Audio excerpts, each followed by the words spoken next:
brings my coffee in my favorite cup. That's why I know, yes I know, hallelujah, I just love her so. When I'm in trouble and I have no friend, I know she'll go with me until the end. Everybody asks me how I know. I smile at them and say she told me so. Vous travaillez pour quel Que pensez-vous du respect de l'environnement dans cette école, au lycée français de Marseille? Il n'y en a aucun. Aucun. Moi je dirais il y en a peu. Très Il y en a peu. peu. C'est-à-dire qu'il y a quelques actions qui sont menées. C'est un lycée qui a un gros potentiel pour le développement durable, mais il y a peu de choses qui sont mises en place.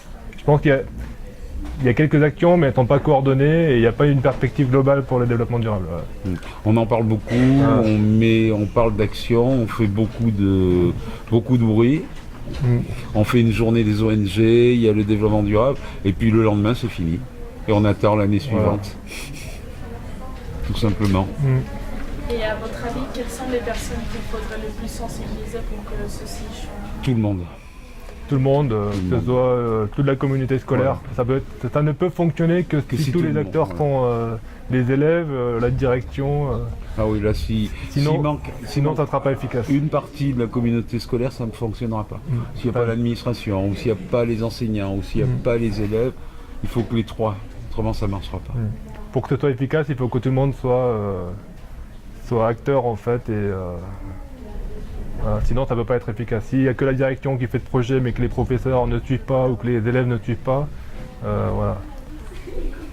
Et les élèves, comment vous voyez qu'ils réagissent? Qu'est-ce qu'ils ont? Très bonne question. C'est une très bonne question. Alors moi, depuis 3 ans, je travaille dans le cadre de l'ECJS, un peu dans l'accompagnement personnalisé, à travers un film, une vidéo en fait, pour sensibiliser les élèves.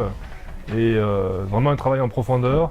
Et c'est très aléatoire en fait. On a des élèves qui s'en moquent complètement et d'autres qui sont plus sensibilisés par la question. Voilà, c'est aléatoire quoi. Mais on a vraiment des élèves qui, de manière, moi ça m'a vraiment surpris, même choqué parfois, des élèves qui non seulement en fait ne sont pas intéressés par la question, mais trouvent que la question n'est pas intéressante ou voilà, prennent plutôt toujours la contrepartie du développement durable ou en tout cas par exemple, moi c'est l'exemple que j'avais pris, c'était sur les OGM, qui pensent que les OGM c'est quelque chose de positif, qu'il ne faut pas renier le progrès. Voilà, donc c'est une position qui est aussi intéressante, il faut l'écouter. Mais c'est vrai que moi ça m'avait un peu choqué, on va dire quoi. Voilà, nous en histoire géo on le fait en seconde. Si vous vous rappelez le programme de l'année dernière, tout est mis à la sauce développement durable. Mais autrement, non. Moi, j'en fais quand j'arrive et que j'ouvre les rideaux, que j'éteins les lumières, par exemple. C'est tout bête. Mais quand on se retrouve au mois de mai dans une salle où tous les rideaux sont tirés, le néon à fond et que dehors il fait beau, c'est ridicule. Et puis le gâchis de papier. Ça c'est... C'est vrai que par rapport à ça, il y a une faille en fait dans l'enseignement du développement durable, c'est qu'on l'enseigne de manière théorique, que ce soit en histoire géo ou en SES, on fait beaucoup de théorie, mais peu de pratique. Et en réalité, là où ça manque, l'aspect qui manque, c'est vraiment la pratique.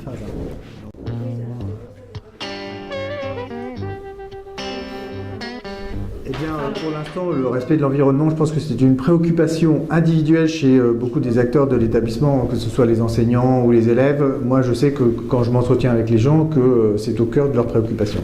Maintenant, il s'agit, dans un établissement scolaire comme le nôtre, de mettre en place des dispositifs qui fassent en sorte que nous avancions sur le terrain du respect de l'environnement. Et même si un certain nombre de choses existent déjà dans l'établissement, je pense que nous pouvons encore progresser dans ce domaine et c'est pour ça que nous sommes en train d'y réfléchir dans le cadre du comité d'éducation à la santé et à la citoyenneté qui, depuis cette année, a créé une commission environnement qui va bientôt avoir lieu, cette commission environnement, mais nous avons travaillé sur le sujet.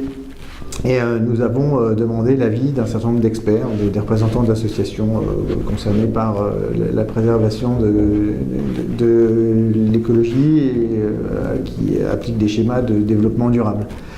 Donc cette réflexion doit mener à un projet avec des objectifs à court terme et des objectifs à moyen terme qui viseront peut-être à analyser un peu comment le lycée fonctionne dans le domaine de l'environnement et quelle est son empreinte écologique. Une fois que cette analyse sera faite, savoir quels sont les objectifs que nous nous fixerons pour essayer d'améliorer un petit peu ça. Et ça, pour ça, il existe des outils divers qui vont être mis à notre disposition par ces représentants de l'association et qui nous permettront donc de faire cette enquête.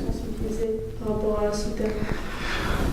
Disons qu'un établissement scolaire, c'est un ensemble systémique qui fonctionne avec des adultes, des élèves, des parents d'élèves, les personnels administratifs et surtout, je dirais aussi, les personnels de service, les gens qui nettoient, les gens qui vident les poubelles, les services d'intendance. Je pense que nous avons tous besoin d'être sensibilisés à cette question et pour ce faire, donc, nous allons réfléchir, je pense, à comment faire en sorte que la meilleure information soit diffusée auprès de l'ensemble de ces catégories d'utilisateurs du lycée français.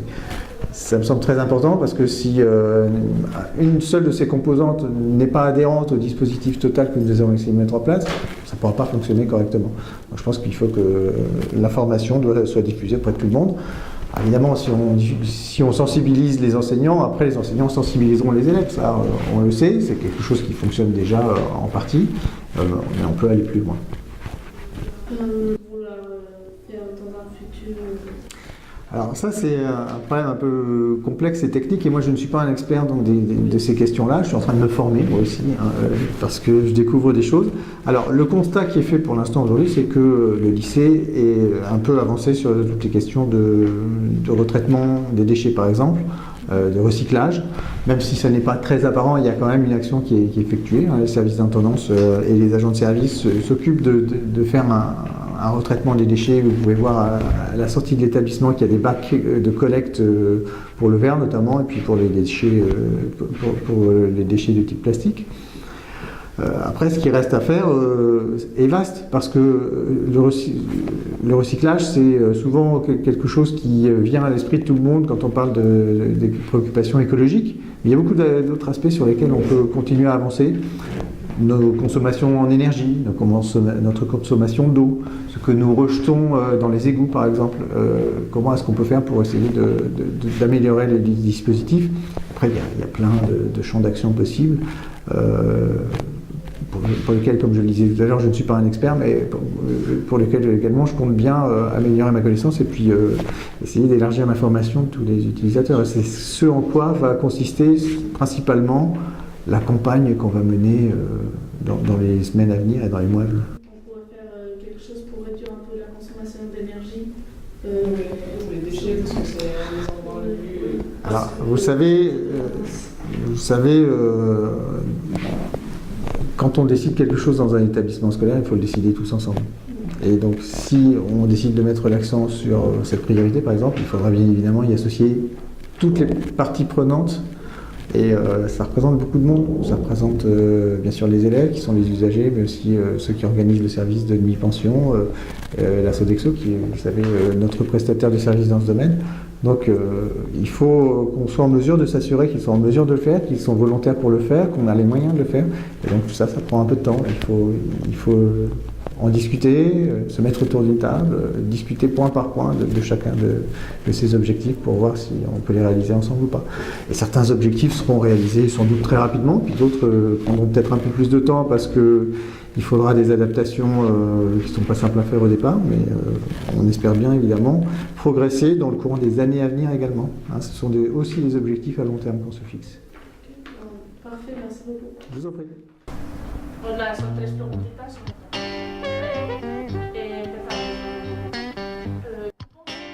De l'environnement au lycée français de Madrid. En principe, moi, il me semble qu'il n'y a pas un trop mauvais comportement des élèves face à l'environnement. Pourrait améliorer, sûr. Mais en principe, moi, il me semble que c'est assez respecté. Moi, je pense qu'il faudrait quand même dire aux élèves dans l'enceinte de l'établissement d'utiliser les poubelles de recyclage pour les plastiques. Il y en a, Il y en a quelques-unes, alors il y en a très peu, alors il faudrait, je crois, investir du temps et mettre les moyens pour pouvoir recycler. Surtout le papier, parce qu'ici on a... Le papier, les plastiques et après la poubelle ordure normale. Alors, vous pensez que les personnes qu'il faudrait le plus sensibiliser, c'est les élèves, l'administration? Tout le monde. Tout le monde. Les élèves et les adultes. Ouais. L'administration pour qu'elle mette justement à votre disposition la poubelle de recyclage et les élèves pour qu'ils recyclent. Et puis, bon, finalement, est-ce que vous faites quelque chose à la vie scolaire pour réduire un peu cette pollution ou gaspiller moins de papier ou des choses comme ça? Et ici, c'est un peu difficile parce que nous, à un moment donné, il y a quelques temps, on a demandé par exemple pour la photocopieuse d'avoir du papier recyclé. Mais on nous a dit que la machine qu'on a ne sert pas pour avoir du papier recyclé. Il faudrait changer la machine. Donc bon, ça crée des frais. Mais c'est vrai qu'au lycée, ça serait bien qu'on ait des machines avec papier recyclé. Mais l'administration, pour l'instant, nous a pas donné de solution. Oui, mais de toute façon, quand on a du papier en trop, on le garde, on le coupe, on l'utilise comme papier brouillon pour prendre des notes et bon, on fait ce qu'on peut. Au lieu de prendre les post-it. On essaye aussi, on met nos noms dans nos stylos pour pouvoir les utiliser jusqu'à la fin, qu'ils ne se perdent pas. S'il y a un élève qui le prend, qui l'emmène, comme il y a notre nom, il dit ah tiens, c'est Olga ou c'est Alicia, il nous le dépose. Moi personnellement à la maison, je recycle. J'ai plusieurs poubelles qui sont la poubelle pour le plastique, la poubelle pour le papier. Enfin, j'ai mes petites. Je recycle. C'est vrai que pas tout le monde le fait, mais on essaye. Moi, chez moi aussi, j'utilise les 4 poubelles pour recyclage et bon, les lumières, si je ne suis pas dans la chambre, j'essaye qu'elles soient éteintes. J'essaye d'utiliser le chauffage autant voulu. Mais j'habite dans un immeuble et je pense qu'il y a à peu près il y a un 50% de sensibilisation, la moitié des voisins. Pardon ? L'eau. Oui, aussi, on essaye d'acheter, d'économiser l'eau, tout ce qu'on peut. Mais bon, des fois c'est difficile, hein, on ne le fait pas toujours. Surtout quand tu as des enfants. Oui. Parce que les enfants sont moins sensibilisés que les adultes peut-être. Hein? Mais bon, il y a apparemment des systèmes aussi mais moi, chez moi, c'est difficile à installer pour utiliser moins d'eau, mais on achète les appareils électriques qui consomment le moins, on essaye de catégorie A ou A+, mais... Parfait. Merci beaucoup. De rien, enchantée.